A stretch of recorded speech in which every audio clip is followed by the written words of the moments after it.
बिस्मिल्लाहिर्रहमानिर्रहीम। अस्सलाम वालेकुम। अबरार रशीद आपकी खिदमत में हाजिर है और आपसे रिक्वेस्ट है कि अगर अभी तक आपने इस चैनल को सब्सक्राइब नहीं किया तो इसे सब्सक्राइब कर लें। जो बेल आइकन है उसको ज़रूर प्रेस कीजिएगा ताकि वीडियो का नोटिफिकेशन बर वक्त आप तक पहुंच सके। आपका शुक्रिया। सऊदी अरब ने पाकिस्तान के लिए एक बहुत बड़ी अपील कर दी है। ये अपील क्या है, लेकिन इसके साथ एक मगर है। उस बड़ी अपील और इस मगर का जिक्र आपके साथ करूँगा कि ये मामला क्या है। ज़ाहिर है ये पाकिस्तान के लिए बहुत बड़ी अपील है और मेरा ख्याल है कि सऊदी अरब में इस तरह की अपीलें किसी भी मुल्क के लिए बहुत कम की जाती हैं।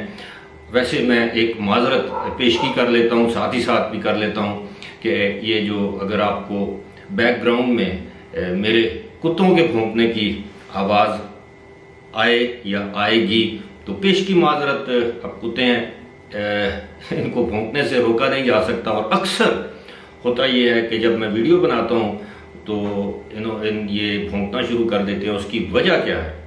वजह आप जानना चाहेंगे। वजह ये है कि आवारा बिल्लियाँ जो हैं वो छतों पर आके बैठ जाती हैं। उन्हें पता होता है कि कुत्ते वहाँ पर पहुँच नहीं सकते और वो एक लिहाज से उन्हें टीज करती हैं। खैर, ये जो मामला है, सऊदी अरब ने शायद अपनी तारीख में दूसरी मरतबा पाकिस्तान के लिए इस तरह की अपील की है और अपील की है पाकिस्तान के सैलाब ज़दगान की मदद के लिए।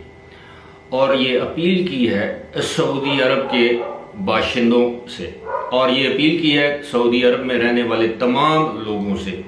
अब ये सरकारी सतह पर ये अपील की गई है, एक तो सऊदी एड एजेंसी की जानिब से और दूसरा सऊदी अरब में किंग सलमान के नाम से एक इमदादी या खैराती या फलाही अदारा है। इन दोनों अदारों की जानिब से ये अपील की गई है सरकारी सतह पर। ये किंग सलमान के हुक्म पर यह अपील की गई है और इस अपील में कहा गया है कि पाकिस्तान इस वक्त शदीद तरीन तबाही से गुजर रहा है, यानी सैलाब से होने वाली तबाही से गुजर रहा है। लिहाजा तमाम लोगों से ये अपील की जाती है, सऊदी अरब में मुकीम तमाम लोगों से ये अपील की जाती है कि पाकिस्तान को दिल खोल कर अतियात दें।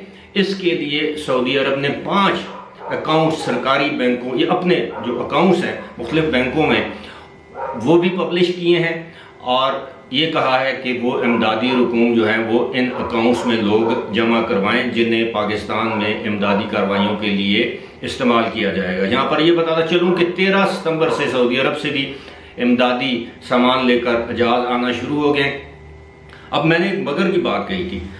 मगर ये है कि सऊदी अरब, हमने देखा है कि जब 2006 में कि 8 अक्टूबर को, अगर आपको याद हो, पाकिस्तान के शुमाली इलाकों में एक तबाह कौन ज़ल्ज़ला आया था जिसके नतीजे में 80,000 से ज़ायद अफराद एक पलक झपकने में वो जो है वो मौत के मुंह में चले गए थे। तकरीबन 60,000 के करीब अफराद तो पहले दिन ही जाँ बहक हो गए थे और जो 20,000 अफराद हैं जो ज़ख्मी थे वो बाद में उस आफत की नज़र हो गई। अब तक जो पाकिस्तान में सैलाब से होने वाली तबाहकारियाँ हैं वो उस पैमाने की जानी नुकसान के हवाले से नहीं है, लेकिन जिसको आप कह सकते हैं कि माली नुकसान के हवाले से उससे कई गुना ज़्यादा है। कि अब तक ये कहा जा रहा है कि 20 अरब डॉलर से ज़्यादा पाकिस्तान को नुकसान पहुँच चुका है।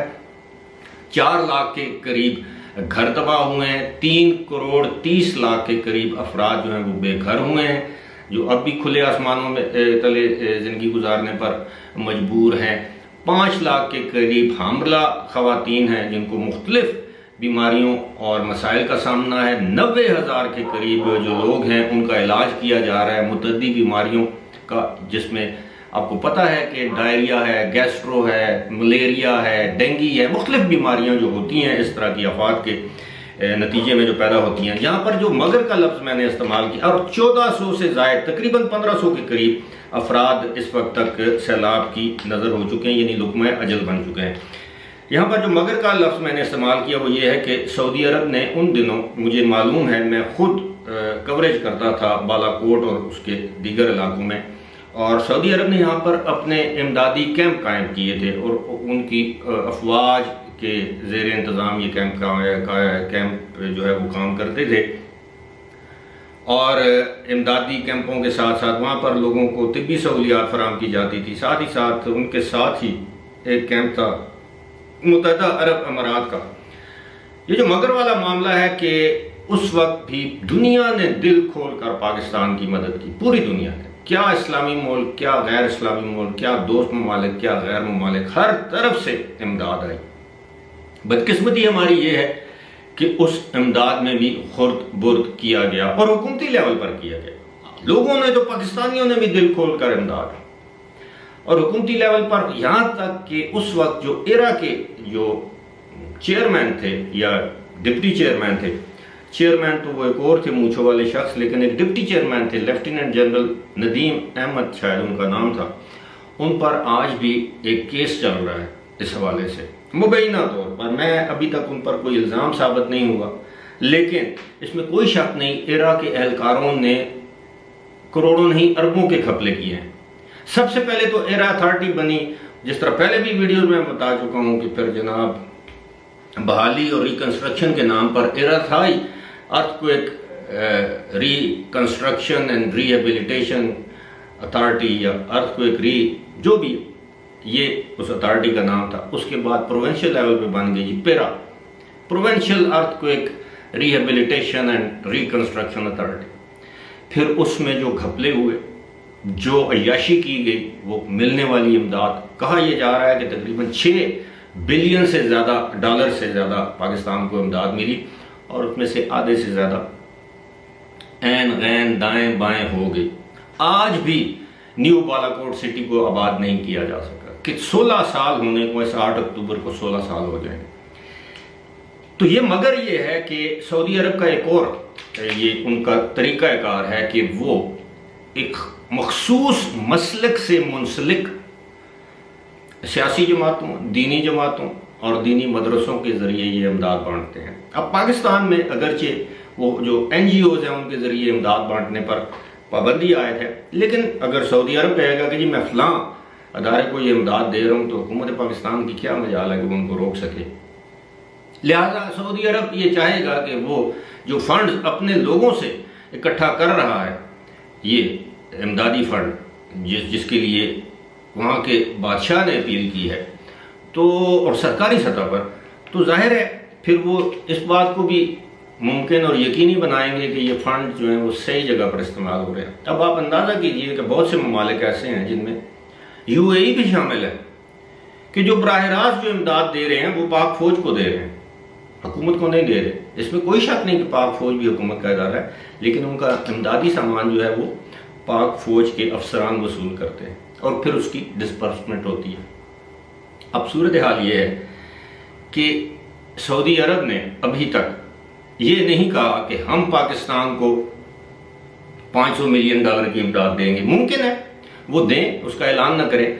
सऊदी अरब ने ये नहीं कहा कि हम $1 अरब की इमदाद करेंगे, लेकिन ऐन मुमकिन है कि पाकिस्तान की तवक्कुआत के बिल्कुल बरअक्स या उससे ज़्यादा ये इमदाद इकट्ठी हो, क्योंकि जब सऊदीया में सऊदी बादशाह या सऊदी हुकूमत की जानिब से इस तरह की अपील की जाती है, तो फिर सबसे पहले उसमें अपना हिस्सा शाही ख़ानदान के अफराद डालते हैं, और वो 200-400-500 रियाल की बात नहीं होती, वो 200-400 मिलियन रियाल की बात होती है, क्योंकि आपने अपने बादशाह को कुछ भी करना है कि जनाब ये देखें जी फ़लाँ शहजादे की जानिब से, फ़लाँ कारोबारी शख्सियत की जानिब से इतना फंड इकट्ठा हुआ है, क्योंकि बादशाह ने अपील कर रखी है।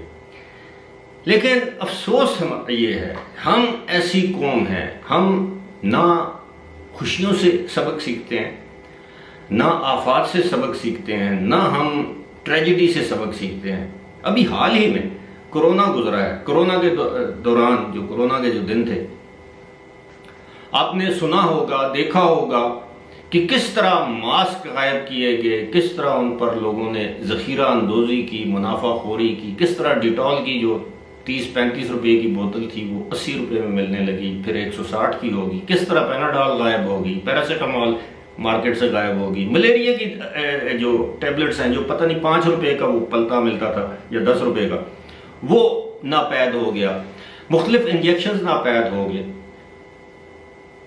तो यार लोगों ने, मुसलमानों ने अपने मुसलमान बहन भाइयों की मजबूरी का फ़ायदा उठाया, बिल्कुल उसी तरह जिस तरह रमज़ान में उठाते हैं, ईद के मौक़ों पर उठाते हैं। अभी मैं आज बल्कि कल मेरी नज़र से खबर गुजरी कि जनाब मुख्तलिफ फैक्ट्रियां हैं जहां पर इमदादी सामान गायब किया गया है, लोगों के लिए आने वाली इमदाद फैक्ट्रियों में डंप की गई है ताकि आगे उसको फरोख्त किया जाए। जो खेमा टेंट 10,000 रुपए का था अब 40,000 रुपए में नहीं मिल रहा।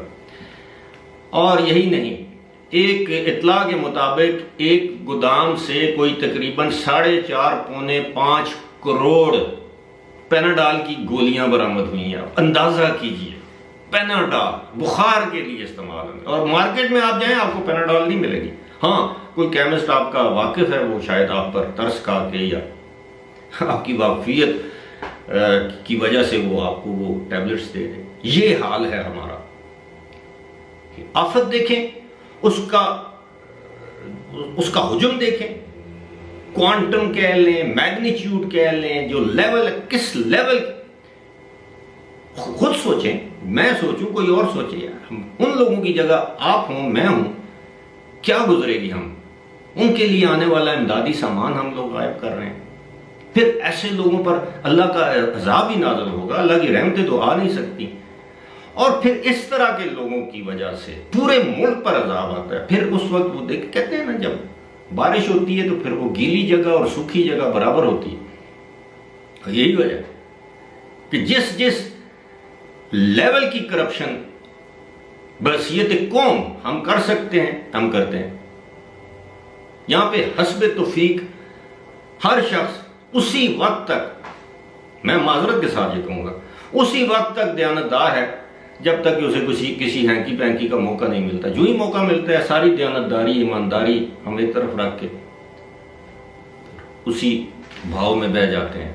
बहरहाल ये बड़ी ही तकलीफ देह बात है, बहुत ही तकलीफ देह लम्हा है। और यही वजह है शायद दुनिया के मुख्तलिफ ममालिक से उस तरह की इमदाद हमें नहीं मिली, क्योंकि उन लोगों को मालूम है कि जनाब माजी में ज़ल्ज़ले के दौरान जो तुर्की से और ऑस्ट्रेलिया से और दीगर ममालिक से आटा और जापान से जो बिस्किट, एनर्जी बिस्किट, वो बाद में महीनों तक स्टोर्स में, किराने की दुकानों में, जनरल स्टोर्स पे वो फरोख्त होते रहे और हम लोग खरीदते रहे कि ये आटा टेस्टी है।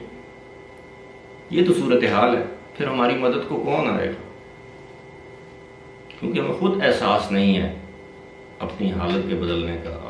वो अल्लामा इकबाल ने कहा था ना, खुदा ने आज तक उस कौम की हालत नहीं बदली, न हो खुद को ख्याल जिसको अपनी हालत के बदलने का। पता नहीं शेर का दूसरा मिसरा आगे पीछे हो गया, माजरत चाहता हूँ, लेकिन मामला यही है।